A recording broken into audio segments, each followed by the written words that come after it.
Hello, everyone, and welcome back to This Week in Guns, brought to you by Patriot Patch Company and Primary Arms.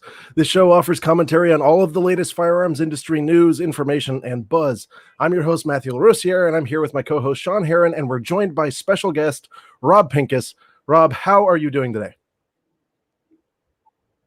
I'm doing swell. It's a little bit ugly out here in Colorado. It's not quite snow, it's not quite rain, and it's definitely not quite spring. But, other than that, things are good. I'm sorry, excuse me, but what is a season? What is that? Yes. Sorry. I know when I'm in Florida, we have like the two seasons, right? Rainy and not quite as rainy. Here in Colorado, it's snowy and not quite as snowy, occasionally interrupted by nice and warm and beautiful. Oh. Yeah. 3 times in the last week, I've worn shorts to work in the morning and had to wear a winter coat home.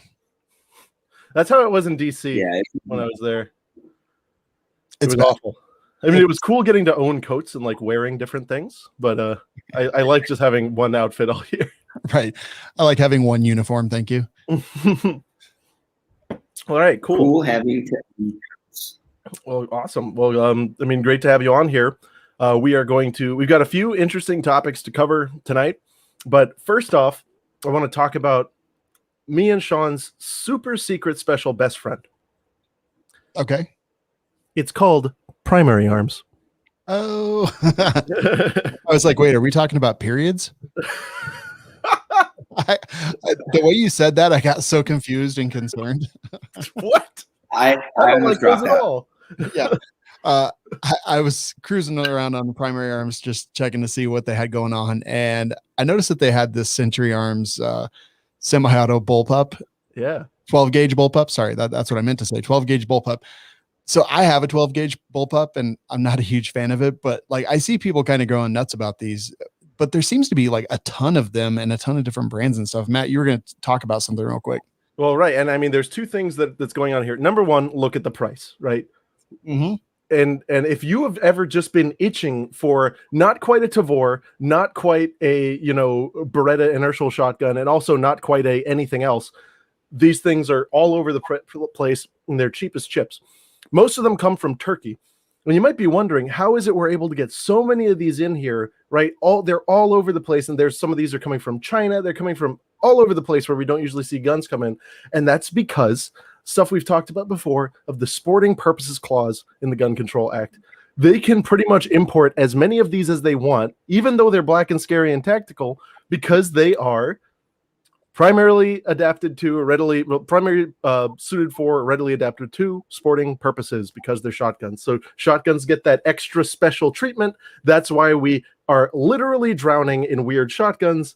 And that's why you can buy this thing that looks really cool for $499 right off of Primary Arms. Yeah, very interesting. I actually didn't know that, but I know everyone now is like, man, I remember when I bought Mosin's for $89, and man, I remember when I bought my Wasser for $300. Well, this is only $500, but maybe in the future it's going to get super popular, and if you invest now, you can get on that train. Yeah, get on those diamond hands for your bullpup shotguns and hold. frn.deal/PA. You can either buy this or any of the other wonderful things that they have over there. For sure. Good stuff. Good stuff. Well, anyway, that out of the way, Pincus, let's talk about your Stinkus. All right. Again. Oh, what else? What's new this week? Haven't I done anything since the last time I was in trouble? Well, it seems like you might have redeemed yourself. Is the thing You posted on Twitter? So many people. Huh? That would ruin the fun for so many people. Well, yeah, you didn't get everybody, but it seems you might have redeemed yourself to some of the 3D printing people. I think you remember, and we kind of covered it on the show a couple months back. You hypothesized about this way of getting the industry into 3D printing, and that included something about some kind of like I think people were throwing around like Napster and iTunes and Zune or whatever. Like you wanted to make the Zune of 3D guns, but you did say here that you've reflected and you understand the concern that Zune treatment of guns would have posed. And let me quote you here. Make no mistake, any government restriction on the transfer or availability of 3D printing files is unacceptable. Oh, Yeah. who's that guy next to you? I recognize that guy. Look at that. Yeah. And again, I think that, Sean was there. The conversation originally was not about the government. So it's really easy. Everybody's like, why don't you just clarify? I'm like, okay, I'll clarify. So yeah, put out a statement, and Matt and you and I talked about it, and it's like, and I think I reached out to you, Sean. Like, was there, when we were doing that, did it seem like I was talking about the government, or was there some?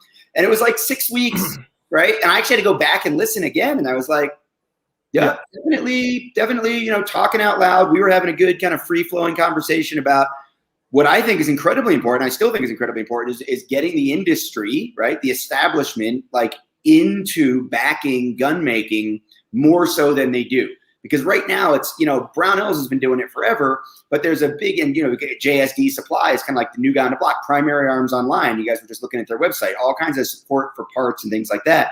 And certainly Polymer 80 has mainstreamed kit building, as a multi-million-dollar presence in the community, right? That part of NASGW, they're sponsoring events, they're all over the place.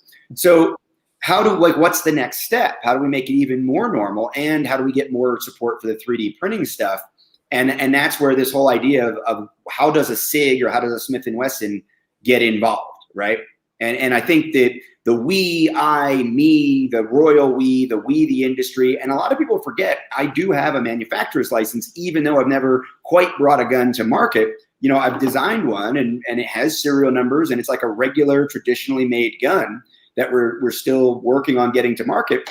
But absolutely, part of that free flow conversation was how a traditionally manufactured company, when I'm not wearing my, freedom, independent gun making for myself hat, how a company might get involved in supporting the maker group, the maker community.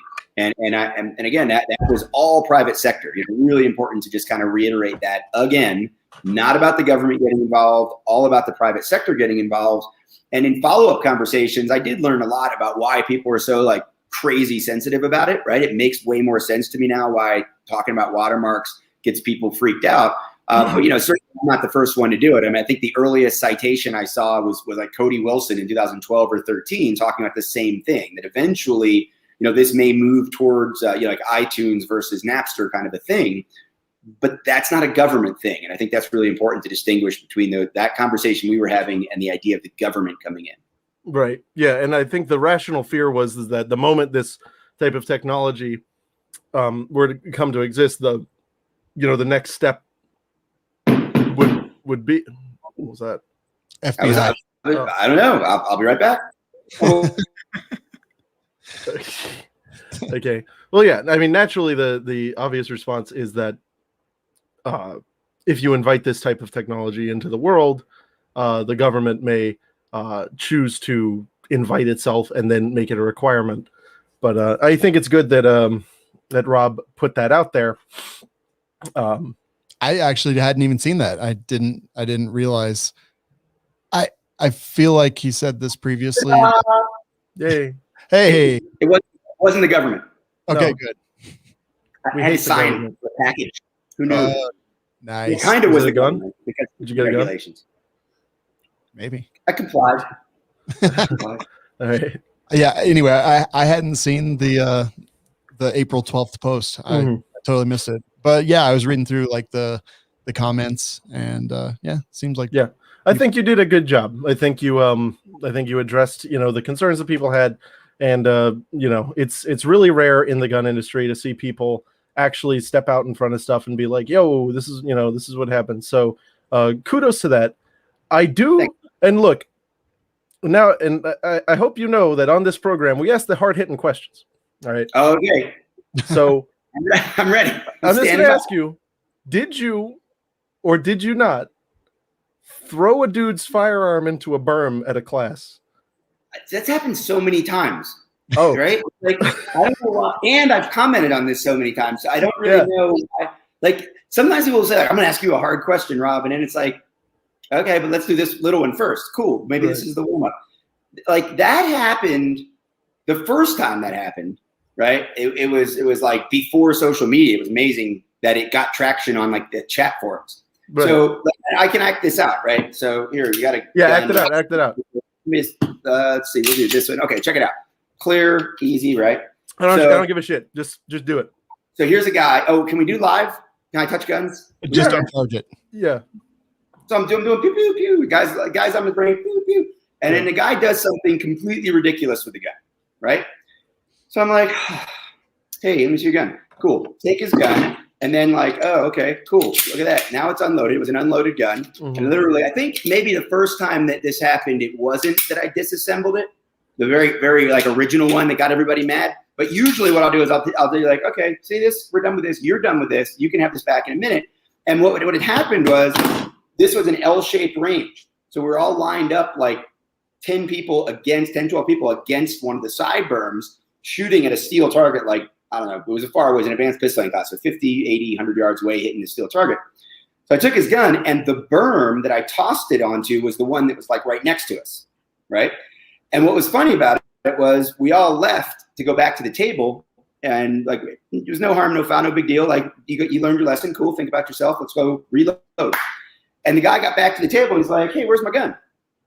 Like, I don't have it, it's over there on the berm. It's like, okay, so he goes and gets it. And it was like 6 months later, a person who worked for a competing company, I'll air quotes, competing company in that area, like told the story to somebody who then told the story to somebody. And then by the time it hit the internet, it was Pincus took it, like punched a guy, took his gun, threw it down range. It was loaded. And then when it hit the ground, it went off.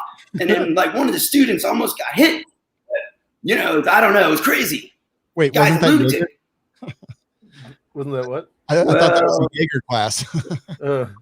No, I'm the guy who's been doing this for like 20 years and never had a student shoot themselves and never had a student shoot anybody else. And like that's the cool, unique thing about me. Not that I toss somebody's gun. Well, do you frequently toss the guns, or is it just the one time? I would say that it's probably like maybe like 1 out of 10 or 12 classes, somebody gets their gun taken and stripped and, you know, put somewhere probably not super politely. It's usually a safety issue, right? And it's usually like a repeated safety issue where it's just like, you know what, you really need to think about yourself here without access to a gun, and we're take your gun apart and let you, then that you have to think about it even more. Because first you have to think about the fact that I have your gun. You think about the fact that I just disassembled you, and think about the fact that I just tossed your gun on the ground or wherever I put it. And then think about it more while you're putting it back together after your timeout. Sometimes you have to write a safety poem or like sit in the ground and think about yourself. I mean, there's a lot of different ways to get people to refocus on you know, the balance of risk and benefit. So naturally, I didn't read the like, you know, whatever club forum discussion that happened in, you know,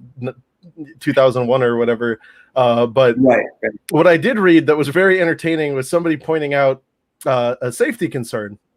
And this would be the safety concern of the bullets coming down range, either directed at or wildly in the direction of Rob Pincus for throwing his gun. Is that did you read that? You have any opinion on that? No, I don't know what that is. Are you saying like he would have been like angry with me and like violently resisted me taking his gun? Or like got his gun back and then just started like, you know, slinging rounds because he was mad. Well, here's the thing. Like everybody talks tough in the comments, right? Like the fact is that this is like what happens in classes tends to make a lot of sense in the context of classes for the people that are there, particularly if you've been doing this for, you know, a few decades. And when you hear it out of context of the class, without the emotion, without the attitudes, without the seeing what had happened, without the responses, without everything, it might sound completely ridiculous, right? And I think that's probably what happens more often than not. And then I'm like not the guy to be like, oh, no, you got to understand, and like hedging my bets and hemming and hawing. Like, oh yeah, I did that. And it made all the sense in the world. And everybody, even the person that's involved in it, 99 times out of 100, like, and again, it's not like I've thrown 100 guns the way people think of it, right? But right. whatever the thing that sounds like it might be completely outrageous, that thing in the midst of the class, like everybody usually gets it 100%, and it's something we're laughing about by the end of the class, including the person who, you know, had to have the safety reminder or had the whatever the thing was.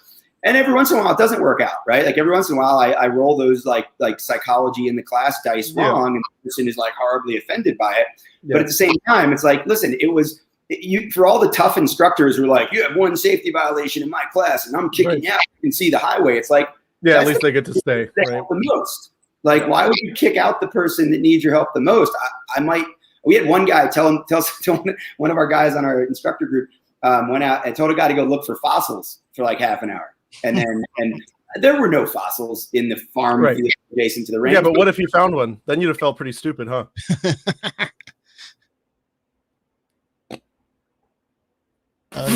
He froze. We broke him. We went off script. He froze. Well, but yeah, well, actually, I guess he's not here, but that makes sense. Yeah. I've been on the range. Oh, there he is. Yeah. He's Rob. Yeah, no, that makes sense. Especially, I just read that quote in an article, during the whole kerfuffle, and I just thought it was really funny, and so I wanted to bring it to your attention. I guess there's like 3 articles out there at least that I know about that are like real. Yeah, well, who cares? We'll keep it. We got more. Yeah, that's fine. They're not really well written anyway. I've got a funny thing actually. I've been on the range with Rob a lot. He was teaching a class and I was taking a class. He was guest instructing at a place down here, and there was a guy like acting incredibly unsafe. Not even unsafe. This guy was just incompetent with a firearm. Right. And he was getting worked with. He had an instructor standing right next to him, and he pointed an AR in Rob's direction. It was unloaded. But still no excuse whatsoever. And Rob looked at him and he was like, if you point that fucking gun at me again, I'm going to come over there and I'm going to take it from you violently. And the guy learned his lesson. It was good. It was contextual. It was firm, but not incredibly mean. And the guy learned a pretty valuable lesson. I don't want to simp for Rob or anything, but I thought it was a valid response to what had happened. Yeah, it is something you got to get creative in. Rob threatened one of his students with violence. Right. Yeah. No. Well, no, you got to get creative with stuff like that, and especially because the people who, in my experience, are the worst with gun safety are the ones who think they're the best. Yeah, like cops. I mean, would you agree, Rob, that a lot of times when you I've given instruction to law enforcement officers more than once, and I mean they're just generally very unsafe. Would you agree? No, I wouldn't generalize it that way. I will agree with you on the people. But you've seen it multiple times, right? Yeah, I've seen it with but I've seen it with new students. I've seen it with cops. I've seen it with military guys. I've seen it with Navy SEALs, right? Who are just very complacent and lackadaisical with their gun handling because, we got the whole thing. We get to do the stuff and we got all the things and we're fine and we're just on our range. So who cares? And what are you being a pussy for? And it's like, still, let's not do that, right? Yeah, for sure. But especially old school guys. I would say, yeah. If you got a cop that went through the academy in the '80s and he's still in the cop business, it's different. It's probably different. Like a 26-year-old veteran who just confused her gun for a taser, right? Like, right. She's probably not someone we would get on the range and say, oh yeah, she's got 26 years of training. She's awesome. Right. Well, so going off on all this stuff. Well, so that was fun. I mean, thanks for tackling all that with us. Now, I'm sure y'all have heard about this next big thing, and I'm sure it's what everyone in the audience is like, come on, guys, just get to it. That leaked ATF document. That big boy. Did y'all check that out? Ish. Okay. Well, I've just spent the last 36 hours completely digging through it, and oh boy, it's a mess. I don't even know where to start. It makes a big mess of the term framer receiver. It literally transforms it into a dog's breakfast. There's a lot of other things in there. There's just so much in there. And I think it's so, if we thought the bump stock reclassification was insane, they literally, the way they're wanting to get at 80%ers is by redefining the term framer receiver to then insert another term, which is, readily restorable or whatever, which is not in the law, and then define that term. So it's like, it's like you told them, you're like, hey, ATF, sit down in your corner and define the word receiver. And then they're like, I wrote a book. Here, frame and receiver and it's nuts. It's really nuts. It sounds pretty nuts. So how did they do this? What do you mean? Is this actually their purview, that this is like the thing that they're supposed to be doing, like redefining what actually exists under the law? They just went and did it. I mean, it's a leaked document, so like. Yeah. No, okay. Yeah. Let's be fair. Maybe it's a draft. Maybe they're going to work on it still. Well, it says right there, not for distribution or whatever. This is a leak. But so it doesn't tell us what the final rule is going to be. Like, there's some typos and stuff in there, which were really funny. But it does tell you kind of where the headspace is. And the most interesting thing to me is they write up the term framer receiver, and they spend all this time going that part, right? The part, that part. And then they're just like, oh, by the way, every new gun every single part's gonna be the framer receiver until we see it. It's like, what the heck? What? It's literally in there. It says if there's a gun that's of a new type that the ATF has not seen yet, every part that could or provide any mechanism to house any fire control part, which includes the breech block, the hammer or linear hammer striker, the firing mechanism, the barrel, like all of this stuff, any of those parts shall be considered a framer receiver. So it's like, it basically says if you make a new gun, you got a lot of receivers. Yeah. It's clown shoes. It's nutso. And all of this, I mean, of course, the big thing, right? Like, that's just ridiculous. And the nice thing is that the way it's written right now, it wouldn't actually go back and affect like ARs and stuff like that, because those have already been dealt with. It does make a weird reversal with the AR-70. Like, what are you doing? But what it does do, specifically to get at the polymer 80s, it redefines that term to include substantially complete. And then there's like 4 pages on what is readily completed. And it basically, the linchpin is something that is completed to the point that it is identifiable as an incomplete gun part, which, what the hell? And then, right, like anything that's vaguely gun shaped, you'd be like, oh, that could be a gun one day. But the one other thing, it doesn't really touch 3D printed guns. That was my next question. It doesn't seem to. Yeah, like so. It doesn't, unless you look at that last clause, right? Which is anything you make that could house a fire, right? Like so is, I don't know. It just, the whole thing is so vague, and this is something that I've said over and over and over again over the years. We talk about it with pistol braces, we talk about it with FFL requirements, and now it's going to be the same thing with gun kits and with gun parts. The vagueness, the lack of clarity is where they get you, right? Because that's where they can swoop in after the fact. It's, you're doing something that everybody else has done 50,000 times, and now it's like, no. We're now going to apply this rule to this because we believe it is readily convertible. Mm-hmm. I mean, they've already added shopping, right, to the list of things you have to do to complete a gun with the buy, build, shoot kit. If all the parts are in the same box, that's too easy. You have to actually shop for individual parts. Right. Now it's this idea. I mean, that's one actually of the an interesting thing. The BBS is not really a framer receiver thing. It's a handgun definition, which I think is actually it's like a different part of law. And they actually touch on that in the document. But that's just weird. Everything is weird. And the big thing is that it focused, like, the law uses the term weapon, right? And so my whole thing is, if it's not done, how's it a weapon? Like, how could it have ever become a weapon until it's done? Right.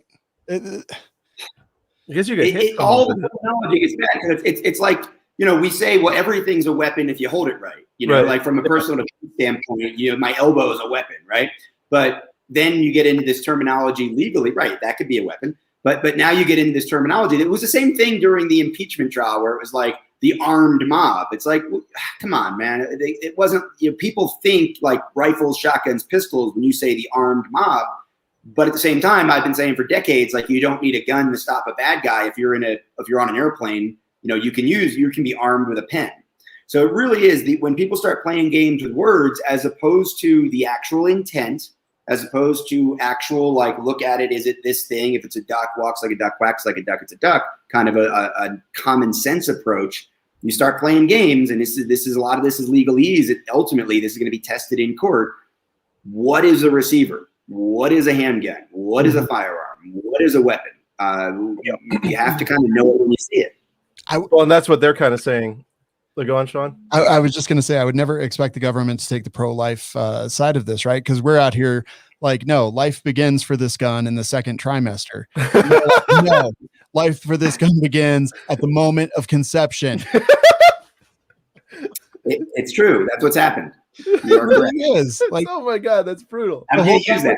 Yeah, the whole time we're talking about this, I'm like, wait a minute. This sounds like a very familiar argument. The gun begins at conception. Like, the gun begins in the CAD. But yeah, no, it's really silly. I don't know what's going to happen, to be honest, with this. I hope they chill out and reel it back.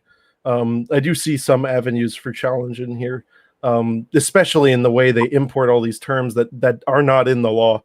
They're not supposed to be able to do that, but we'll see if our chicken shit judiciary is willing to actually step up and do their jobs for once in a century, right? Yeah.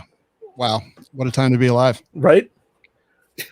Yeah. Anyway, speaking of the judiciary doing their jobs, Pincus, tell us, what do you think about this? The results of the Derrick Chauvin trial? What, man? Why? Like, I'm just trying to get out of like everybody being mad at me. I think this. I think the worst thing that happened this past week was just kind of like almost every week, Maxine Waters being allowed to speak publicly.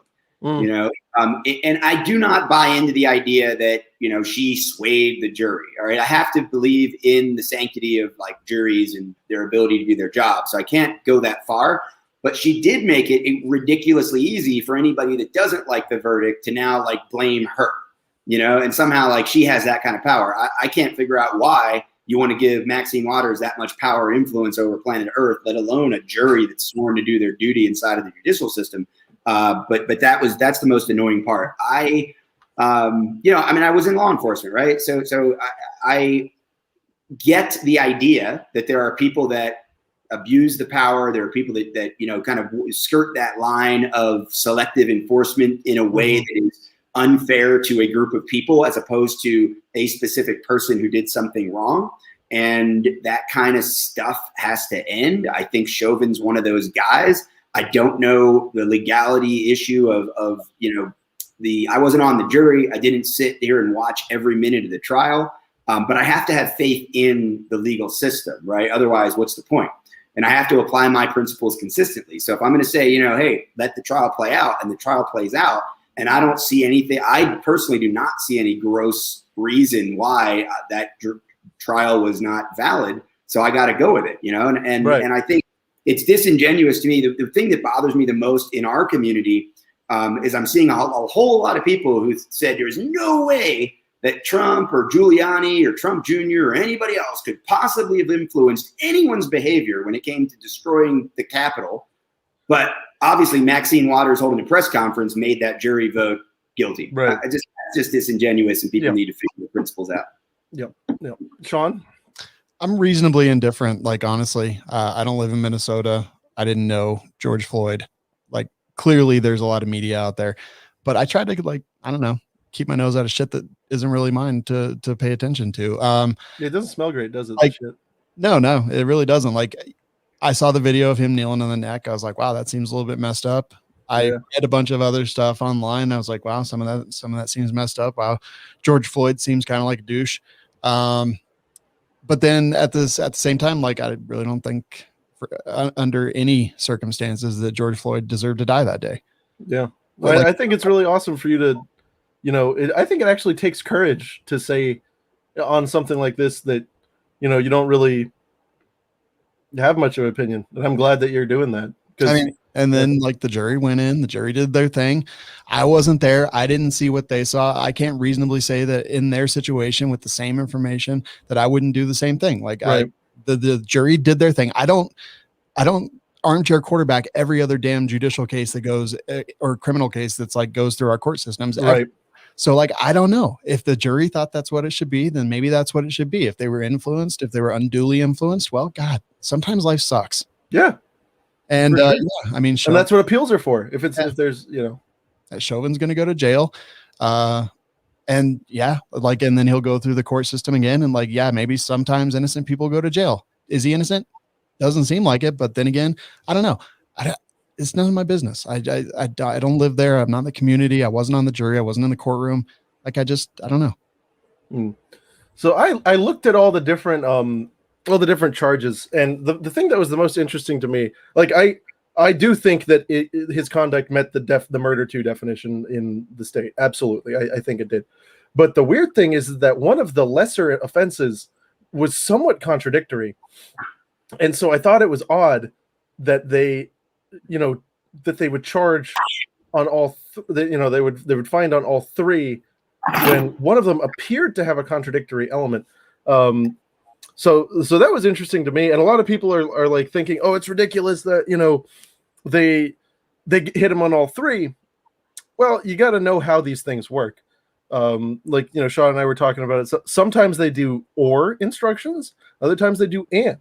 And then when you have an and instruction at sentencing, they take that all into account, right? If all of the other crimes are lesser included offense of the primary offense, then like they usually take that into account and, will basically just punish you for the main one.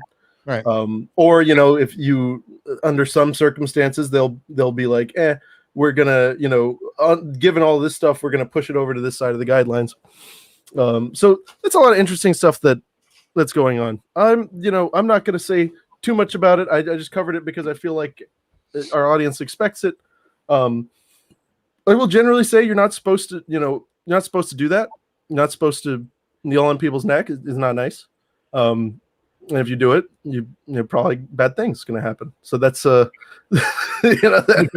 yeah, I don't know. Like, not supposed to. I don't know that I would. A lot of people make a big deal about, well, his knee was really on his shoulder blade. Okay, so if you've done any grappling, you've done any kind of control, especially in a real world environment, you can compress somebody's chest pretty well and affect their ability to breathe without actually choking them on the neck. So that's a little bit like you just kind of, to me, you either show your agenda or you show your ignorance when you're like, oh no, he was just putting all his weight on his spine and on his shoulder, not on his neck. So yeah, spines are strong.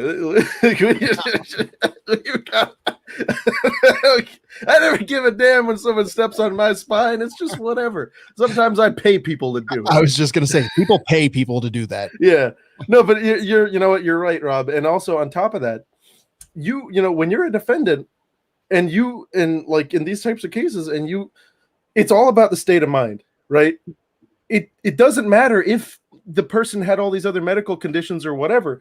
If the thing that you did was sufficient, right, like could have caused the death, even if the death was in fact caused by another thing, right, but it's contributory, well, that's enough. That's enough for a conviction. Yeah. And it's like, let's go back to the taser woman, right? The taser.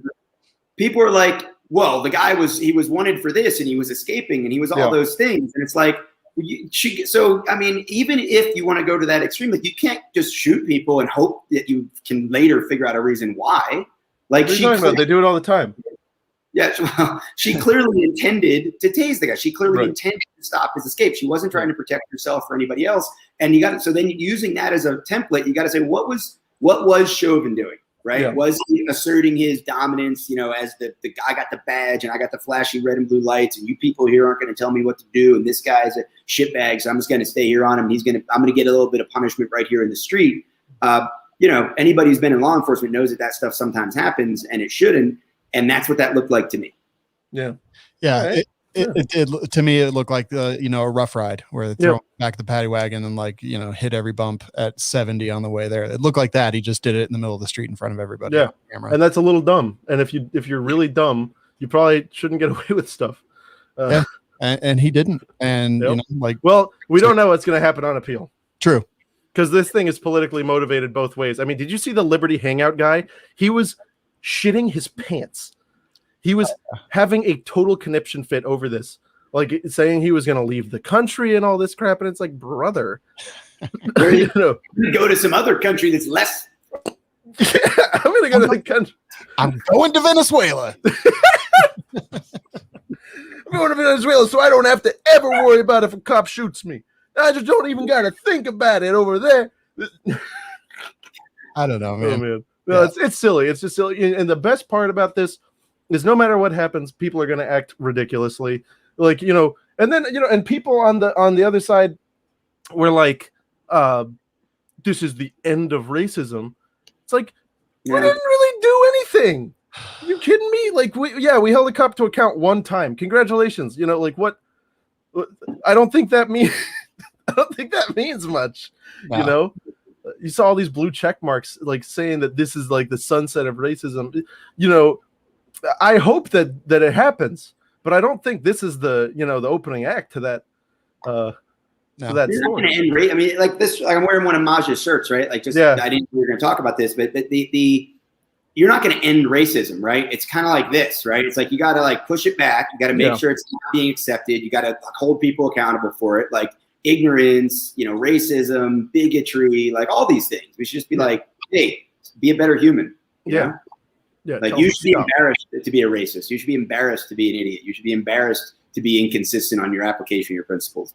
I'm going to be embarrassed if I don't make it to my next live event, guys. I think you're having me on tonight. I got 38 seconds to jump. All right. Well, hey, tell people where they can find you on the social media, and then take your lead. You can find me everywhere on the social media. Pincus Rob, Pincus Rob, Twitter and Instagram, and go to gunmakersmatch.com to learn more about how you can show off your prints and your kit builds and all that. Awesome. Thank you for joining us, man. See you, buddy. All right. So screw that guy. No, I'm kidding. No, I mean, like, that went exactly how I thought it would go. Better than I thought. Yeah, it was good.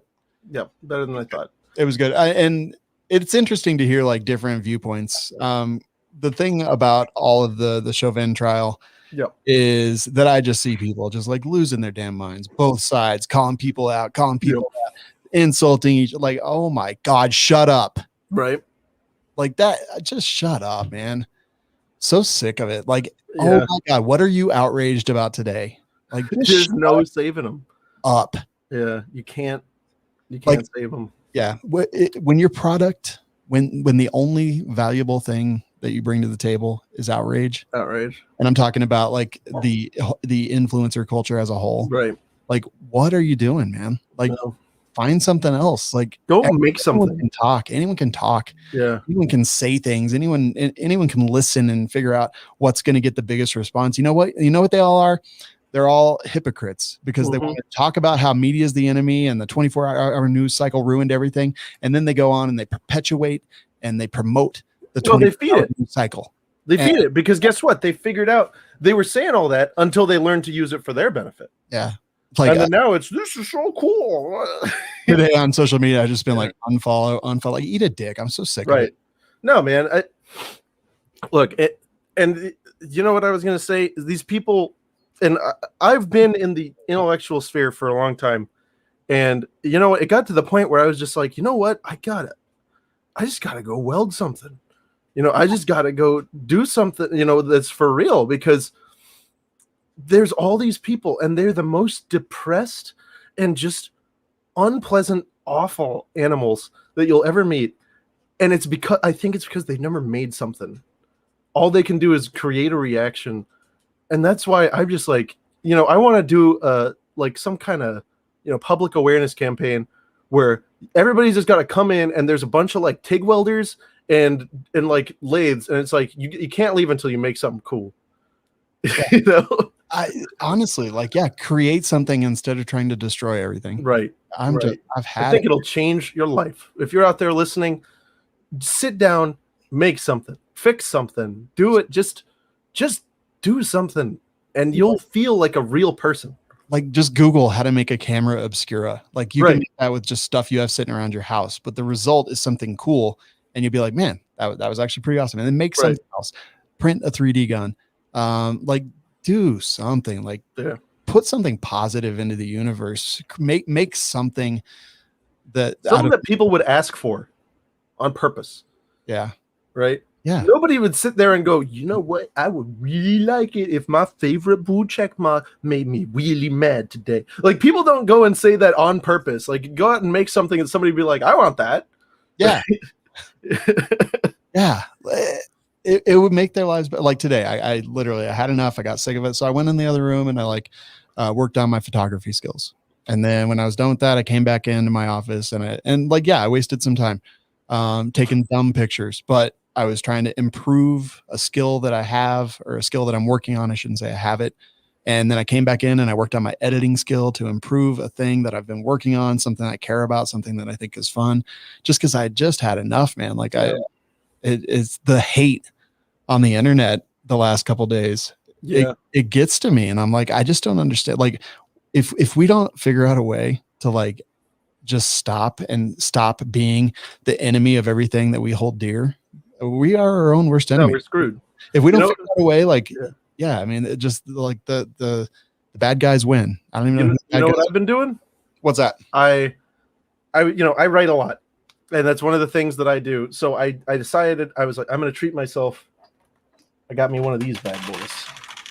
Oh, damn. You remember this? Dude, okay, so I've worked on that very specific keyboard so many times throughout my life. It's the big clacky IBM, right? It's the Model M with the buckling spray. It's an OG 1984 Model M. That's awesome. And it sounds so loud when you type. Yeah. And you know what?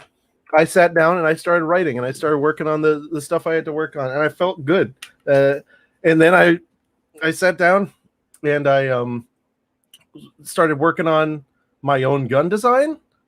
And, I've been doing 3D printing and stuff. And as you know, I bought some machine equipment, and I'm starting to learn how to use it. And I talk bad about, primary formal education, but I went and bought this like college CNC book. Nice. Because I was just like, there's so much BS right now. Yeah. I'm just going to sit and make stuff, and I'm going to figure it out. And you know what? I can't tell you guys enough. Just go and do it. Make some things. You're going to feel so good. And you're going to be able to sit there and look at all these stupid, ugly people that are not making anything. And you're going to be like, you're going to look at them and you're going to smirk. You're going to be like, dumb. And here's the thing, right? Like, I'm not saying that like George Floyd didn't matter and Derrick Chauvin doesn't matter. Like they matter to the people that surround them. I don't know either one of them. And like, I don't personally mourn every single death that happens on the face of the planet. I really don't. No, you'd be exhausted. Bandwidth, yeah. So like, had the media not told everybody how important this case was, then we would have never known about this case, because what is this? This is a cop that uses excessive force. A person dies, and then the cop goes to court, and then the jury says something, and then whether it goes one way or the other way, like this happens thousands of times every single day in this country, and probably a factor of 10 above that throughout this world, every single time. So like, the media told us this was important, and here we are sucking it down like the freaking idiots we are. Yeah, drinking from the fire hose, and then taking the people who we have grown to trust, that are like commentators or whatever you want to call them, and drinking from their hate fire hose too. I've had it. I'm done. I don't care. Yeah, I mean, I will say so.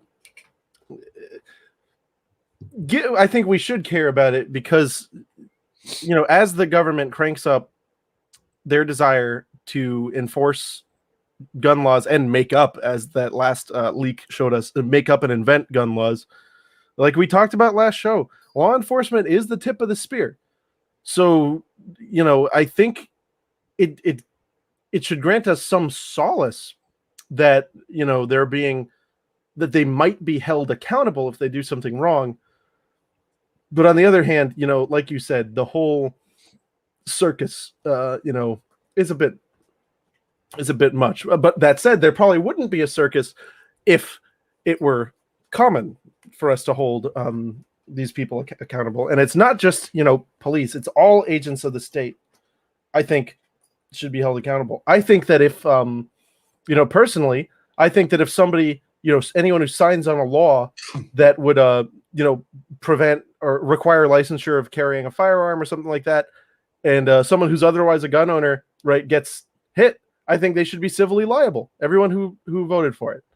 Because I think that, it's kind of like a crackpot theory, but I think it kind of goes with traditional theories of tort liability, right? Like, but for your conduct, this wouldn't have happened. Yeah. So I want to see all the government held to account. And so, Absolutely. you know what? So I'm like, hey, not supposed to do that. And if I did it, I'd go to jail. So he gets to go to jail. Like, that's my whole thing. Yeah. On that. I mean, I totally understand. I do. Like, I mean, it's so weird how we like pick and choose. Like, I know that I guarantee the cops have either not decided not to shoot somebody, right, and been killed themselves, or killed people. For sure. Like, it happens. Like, we saw Kyle Dinkheller, right? Like, that classic video, the guy with the M1 carbine. Yeah. Slicing the pie on that dude. Yeah. He, at the end of the day, he didn't want to shoot him. And it's like, that sucks. That guy was probably nice, because he didn't, like, he was probably a good cop because he didn't want to sit there and shoot him. On the other hand, he also didn't have the brain gears to disengage and leave the situation. Yeah. But anyway, there's a million things that happen out there. It's stupid. I think it's stupid to have a partisan, binary political theory when it comes to public events, right? You should be able to look at the thing that happened, and without looking at your favorite check marks on whatever political stuff, and that includes me and you, like, don't wait for us to say about it. Yeah, don't listen. Hold on a second. Don't ever listen to anything I say. I'm an idiot. Yeah. Well, my opinions are right. So you should, anyone out there, your opinions of mine could be yours too. But yeah, anyway, I hate it. I hate the binary switch, because it's like, people are, they assume that you're a gun guy. Oh, so you also like X, Y, and the other thing. And it's like, no, dude, I just like guns. Well, and that's the thing, is like, I really care about that leak to document from Biden and the ATF. Like, I really care about that. Like, I think that's very concerning. I think it's a big deal. But like, I don't relate with George Floyd, and I don't relate with Chauvin or I don't have anything in common with them. No, like, I don't relate to either one of them. So like, it's hard for me to be like, okay, well, this needs to be the thing that I redirect all my energy and my anger towards. Like, and I'm not even like stoked on, oh wow, they're actually going to hold cops to account, because guess what? It was on every television in the whole damn place. Yeah. There's no such, it's not. I would love to see, agents of the state held to account for everything they do. But this ain't it. This ain't the, like, look, this is one example where they did it. But do you think that this is going to mean, well, here's an actual question, because I don't know. I don't know the answer. Do you think that this would actually maybe have some domino effect where in the future more agents of the state will be held to account by or do you think that this is just a big, it was on everyone's TV, and so that's why it went the way it did? Did anyone learn anything from George Zimmerman and Trayvon Martin? No, nobody learned anything. It was a circus. It was fun to watch. It was Maury. It was who's the other guy? I forget. Jerry Springer. It was Jerry. Yeah. Like, that's what it was. It was entertaining. And I don't say that. I say that with all due respect to the kid that was killed. Right. Like, I absolutely do. And I use Zimmerman as an example of how not to be a piece of shit with a gun. Right. Like, it doesn't matter. Like, I always say, was he on his back getting his head smashed into the cement by a person who was on top of him and had the advantage? Absolutely. Without question. It's every single thing that he did up to that point to put himself in that situation that makes him a moron. Like, at that point, did he defend his life, and was it valid at that very specific point, in that very specific context, in that very specific moment? Absolutely. Would I do the same thing? Yes. But I wouldn't have done all the same things that got him up to that point. So it's like, it's a circus. People want to see a car wreck. They can't stop from looking at a car wreck, and then they get in one themselves. Yep. Like, that's all it is. We didn't learn anything from George Zimmerman. That guy's still walking around being a piece of shit, honestly. So yeah, I don't think we'll learn anything from this either. It's a circus, and it gives someone. It'll be interesting either way. Yeah. I'm watching because I can't turn the channel. It's the main reason, because I live in this hell. Yep. But anyway, let's move on to more hell garbage trash. Ready. I got an idea, Sean. Okay. Let's reduce violent crime in California by taking away the rights of people in Nevada. Oh, okay. Yeah. I mean, that makes sense. Totally. You in? Yeah. All right. Yeah, let's do it at this point. All right, here. Let's go. Time to hit them all with the hammer, because that'll work, right? Let's see. Yeah.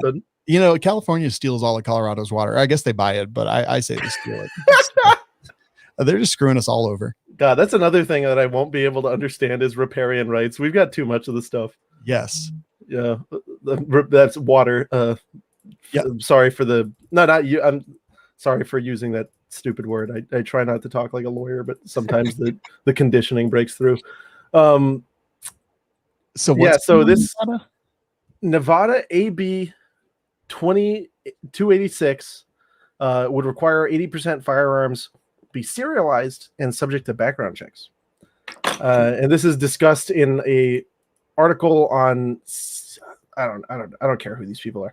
But yeah, they're like waxing poetic about how this is going to prevent violent crime in California because this and that and the other thing and loophole, and because people are able to make guns in an area that the feds explicitly do not have power. Loophole, California loophole, violent crime. Is Nevada simping for California? It looks like it. Well, at least Assemblyman Sandra Uruguay. Yeah. Oh, that's a rough one. Yeah. Sorry, lady. Yeah.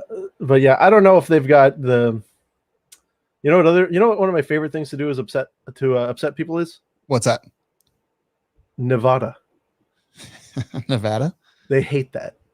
They hate it when I say it like that, and I'm not going to stop. Las Vegas. Las Vegas. But no, yeah, this Nevada assembly person, I don't know, I don't know what the Nevada state legislature looks like. I don't know if this has legs or if this is just positioning, but it's really annoying. It is. And I mean, look, I spend a lot of my adult life saying there's no conspiracy.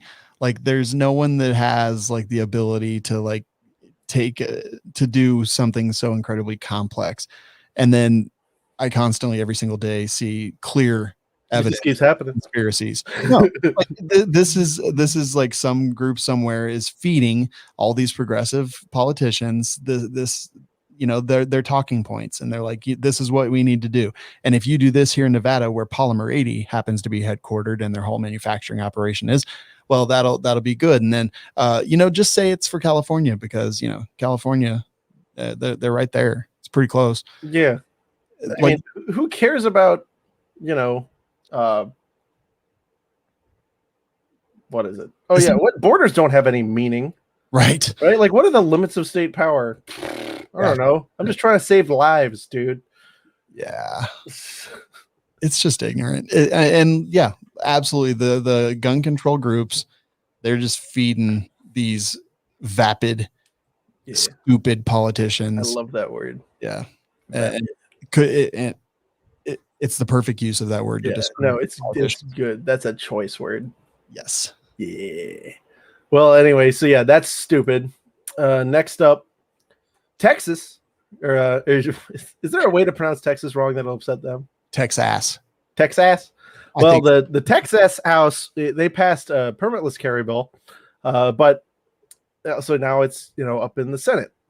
The Republican lieutenant governor, he thinks that the Senate doesn't have the votes to get it through. All right. And we don't often think of Texas as being a place that doesn't have, strong gun rights. Guess who he's going to meet with, who are currently very much opposed to constitutional carry in the state? Concealed carry instructors. Cops. Says right here, he's going to meet with law enforcement to try to broker a deal. And get them to like smooth over with some of these other Republicans and stuff that are opposing it, because law enforcement is saying, no, we need to keep it the way it is because reasons. Yeah. Also, honestly, I'm trying to find it right now, but so there's a ton of concealed carry instructors that put their name on a letter talking about how permitless concealed carry is dangerous and it's going to be this thing, and they're all just little cucks. Yeah, and because if they don't watch my NRA DVD, how are they gonna know how to check the slide on their gun? Really annoying. But if they actually did some research and talked to instructors in states where they have permitless concealed carry, they would find that the class volume actually went up because more people were actually getting involved with it. And guess what? It just so turns out that a lot of people take owning a gun seriously, and they want to go get trained for it, even if the law doesn't make them do that. And it's just so weird. And find every one of those names and leave them bad reviews, and like don't ever go to their classes, because they're just I support the Second Amendment, but no, you don't. But you gotta have training. Yeah, you gotta do the like, man, that stuff really boils me. Me too. Especially like, and I've gone, like, I was at I won't say where it was because I like my membership there, but I was at a place and I was talking with one of the guys who was a honcho at said place, and he was like, man, this is like BS. They're trying to restrict our rights and stuff. And I'm like, yeah, no, that's crazy. And then it's like, and the state agricultural commissioner, she got a carry permit, but she's got a medical weed card. Why'd they let her have that? And I'm like, because freedom, idiot. Dude, come on, man. You can't.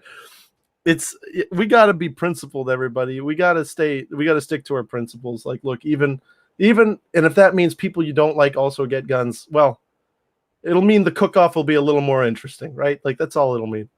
Yeah, well, I don't want people that I don't like to stop breathing. I don't want them to not be able to buy groceries. I don't want them I think it would be funny. Not be able to drive a car. I want them to also carry a gun. Like, everyone should carry a gun. Unless you don't want to, and then don't do it. Like I carry 2 guns. Yeah. Sometimes I carry 5. It just depends. Whoa. You never know. It depends on how heavy I want on my backpack to be that day. But yeah, so for all those instructors, and if you are one of them, turn this off. Do not listen to this show. You are not allowed. Yeah, no, for real. Like, and especially your stupid little job. Like, I mean, if you're but it's just like you said, even if you're worried about your little tiny job, like, guess what? When you remove a huge barrier to somebody carrying a firearm, guess what happens to the quantity of people who are going to carry firearms or who are interested in carrying firearms? Yeah. It explodes, because all of a sudden you don't need to spend this. Like in Florida, I think it's almost $200 that you have to spend to get your permit in addition to the class. And so if all of a sudden there's not a $200 barrier and all of a sudden it's just the $100 or whatever it is you charge for your class, do you think you're going to get more or less people coming in? I would venture probably more. Yeah, we had Matt DeVito on this show actually a while back, and he's in the Northeast of the United States, and they did a constitutional carry bill, and he teaches firearms classes, and he said, yeah, business went up. He's like, even if I had to find a new job, didn't matter. Doesn't matter. Freedom is better. We talked about the people who own all these like really expensive machine guns, and that they don't want the NFA to go away. And I hate them just as much as I hate these instructors that don't want constitutional carry. And for those of you who missed that, Sean and I both agree, and we've both got MGs. If it meant that tomorrow you could have new machine guns, but we had to set all of ours on fire, we'd be like, just like throwing them onto the fire. And I think I'm going to start asking that to every other machine gun collector I meet. Yeah. And if they say no, I'm going to take a little glove and I'm going to hit them on the face with it. It's a wonderful idea. Challenge him to a duel. Yeah, a machine gun duel. Yeah, but you use your shosha. Yeah. I challenge you to a shosha. Sounds European. Why, yes. So I hope that this goes through. Like, of all the places, Texas should have permit. Right. Like in Colorado, we can open carry with no permit. We can open carry all the time. Clearly, there's some restrictions on that, or not clearly. There are unfortunately some restrictions on that, but I can just walk outside right now and open carry a gun. I have to have a permit for concealed carry, but I can open carry like all the time. And again, it's an infringement too. But yeah. But so yeah, the governor is going to sit on it until he feels like there's enough votes to pass. Is that like Captain America, Lieutenant Government, sidekick? It's the evil. It's the I'm imagining there's a comic universe where it's Florida Man and Lieutenant Government, and they're just mortal enemies, and they're both awful. There's no good guy. Maybe so. Yeah, that would be good. It would. Yeah. So all right. This story is just a little interesting. In New York, a man is beaten a ghost gun charge in New York after the judge tosses the warrant. And what's really interesting here is the way they got. So, and this is a thing that always happens, guys, with the state.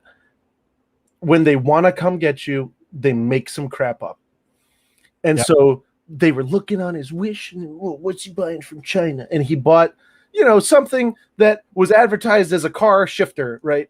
And like it may have looked a lot like a solvent trap, but even so, it doesn't have a hole in it, right? These things aren't regulated. And they just. When does the suppressor become a suppressor? At the moment of conception or the second trimester? Well, according to these officials, it was at the moment of conception. Okay. Because they put on their application for a search warrant that he had ordered a silencer. Wow. Like a silencer, not, precursor parts for a silencer, not silencer parts. It was a silencer. And so the judge was like, you lied, fruit of the poisonous tree. This is all out. Because, of course, when they came in looking for the silencer, they found that he had made a gun. This is just so bogus. And just like, and I know a lot of you guys out there might be looking and being like, oh, yeah, New York, well, that wouldn't never happen here because, my Uncle Randy's a cop and he said he ain't never going to do none of that gun control.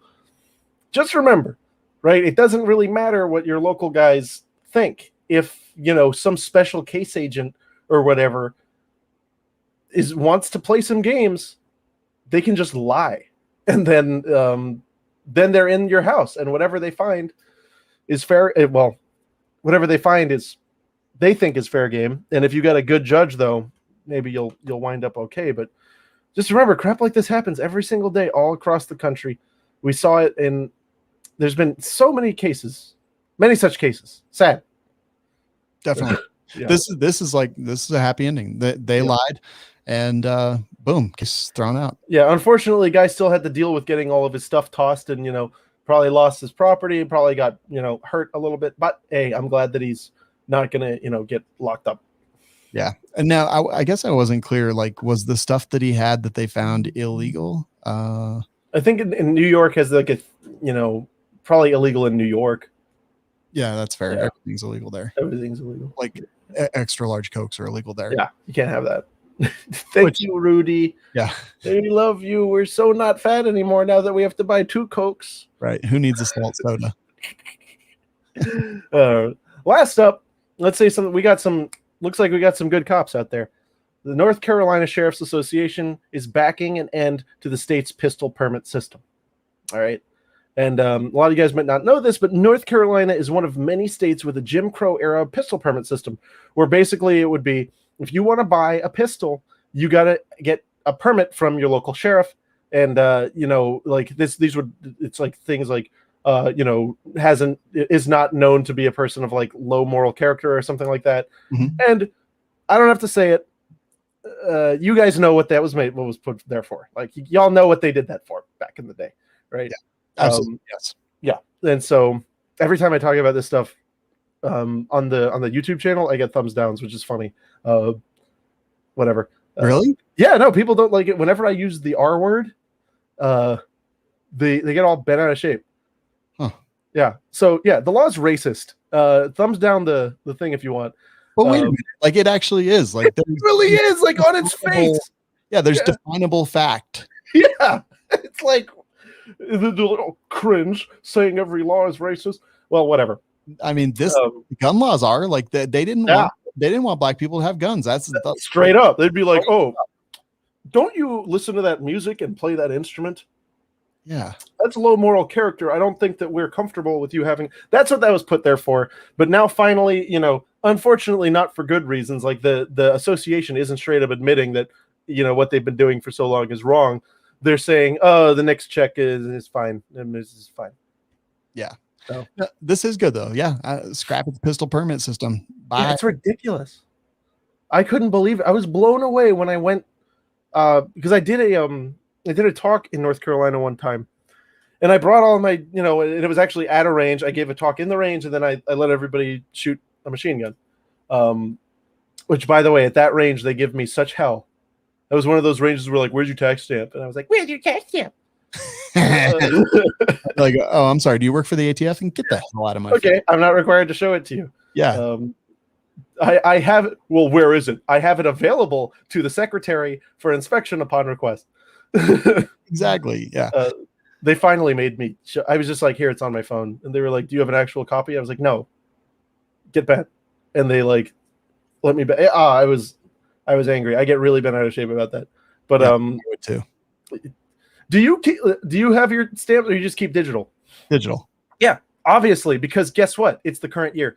But anyway, I went there, and then one of the girls who was part of this organization was like, "Oh, I finally get to pick up my gun because we're there anyway." And I was like, "Oh, cool. You must have had it on layaway or something." And then she looks, and the guy's like, "So did you get your permit?" And she hands over this like little. It's like this, and I was like, "What the hell are you doing?"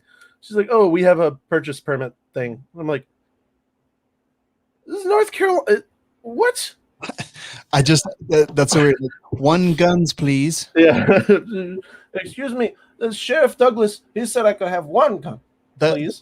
This is in the Carolinas. What? It's my guns coupon. Oh my god, that sucks. I really hope that goes through because that's ridiculous. That's so stupid. And like just today, I just went and bought a gun. Because like, why not? How are you gonna have a system where it's like you can't just be like? Every once in a while, I go into my favorite pawn shop. The guy knows me. He, we really have a good relationship. And every time I go in, I go, "You have anything for me?" Because he knows what I like. And then he'll come out and he'll put it above his head, and like, because he knows that I'll already know just from seeing it without looking at the name. And last time I went over, it was Grendel P30, and he comes out and across the shop, I go, Grendel P30, and he goes, "Oh, Matt, you're the only one who'd know what that is." And then he just hands it to me. I don't even ask him the price because we have such a good relationship. He hooks me up, and I buy it. That's super cool. Yeah, and in North Carolina, though, what would I have to do? They'd be like, "Oh, a Grendel P30. All right, Matt, great. All right, now get a gun coupon." Yeah. And then you got to come back. Yeah, but I can't afford a gun coupon. Well, then I guess right. You'll have to eat Jim Crow today. That's good. Yeah. Oh man. Speaking of eating, I got another snack in the mail. You know. And you got that one. He does like to eat the patches. It's absolutely a thing. I think you should tag Matt of photos of you with patches in your mouth. Tag them. That. Yes. Everyone who hears this, tag Matt with pictures of you with patches in your mouth. I don't care if you're eating them, chewing on them, I don't know, seductively licking them, whatever. Do it. But yeah, these patches are dope. These are cool. I really like the Thumper. Wow, I'm really stupid. I've seen this patch a few times, and I just now got Thumper. Oh, from Bambi. Yeah. Well, and the Oh yeah, the 40, the firearm or whatever it is, the destructive device. Exactly. This isn't my favorite patch. Yep. It's high quality. It's like fantastic, but I don't like the cutesy stuff. I like that one. I like the baller stuff, and that's what's great about Patriot Patch Company for me. Yeah. Like they make all kinds of stuff. Like there's some on that wall that I love. Right. Well, and you join the Patch of the Month Club. You don't got to worry about it. You just eat it, and then next month there's going to be another one. Yeah. Absolutely. So you don't even worry about it. You just get it in the mail, and then they have stuff that doesn't come out in the Patch of the Month Club. It's just like I don't know. You can just take a look. Take a look on that internet, guys. Go up on the computer. Yeah, on the computer. You go to Patriot Patch Co. and put in code Twig10. Yeah, absolutely. It's easy to do. Matt, what do you do with your patches? I have them on a little pile. Okay, good. Sometimes I put them on my dog. Look at this. That's a big thing. And then over on the other wall, it doesn't turn that way, but yeah. Oh God, I knocked my light over. Everything's falling apart. Yeah. PatriotPatch.co. Yeah, I do I have a plate carrier, and so I'll put one patch on it, and then sometimes I terrorize my dog by putting the patches on her. That's a great idea, But actually. aside from that, I just like gotta have a pile of them. I'm totally going to do that now. I'm going to put patches on my dog. But yeah, Why I mean, would- it don't cost nothing. It's free to do. Exactly. And it's creating. I'm creating a patch dog. Yeah. It's a what's that? Yeah. Patch dog. So- With a patch on them. And just to like wrap up what I was saying earlier, like stop being angry at everything, man. There's like so many things to be angry about in the Yeah. universe, and things that will never affect anything that you have to do. Like maybe step it back a little bit. Now, there are times to be angry. And I think that when someone messes with you or yours, you should be unrepentant in your brutality towards them. Oh yeah. However, Eat them. you can't do it all the time. You're gonna fatigue, and then we're actually gonna need you. We're actually gonna need us to do something that matters, to take action on something that matters. And what I mean by that is, running for offices, holding politicians accountable by voting them out of office. I'm trying not to have a Maxine Waters moment here, but like, can't do it. if you constantly just like outrage about everything, then you're going to miss the important stuff. Yep. And look, you will miss the details, because when you are mad and you're up, you do not see the contours of the landscape. You just see red. And that's why, I always say, when you're in a fight, you need to know what your opponent's doing and also what he's not doing. So if you just keep your shit boiled up all the time, you're not going to be a good fighter. You're not going to be a big help. Yeah, it'll weigh on you, and you'll like burn out, and you'll be like, you know what, I'm not watching the news anymore. Right. You know what, I'm not paying attention to the internet. And that's going to be the time when your action is needed, and you won't be there. And it's because you spent all this time raging against the machine on things that don't affect you. Yep. So keep your eyes open, but not like bloodshot. Yes. Yeah, absolutely. I think that's a very, very good way to put it, man. Well, hell yeah. All right, everybody. Thank you so much for joining us. We will see you again real soon. Bye.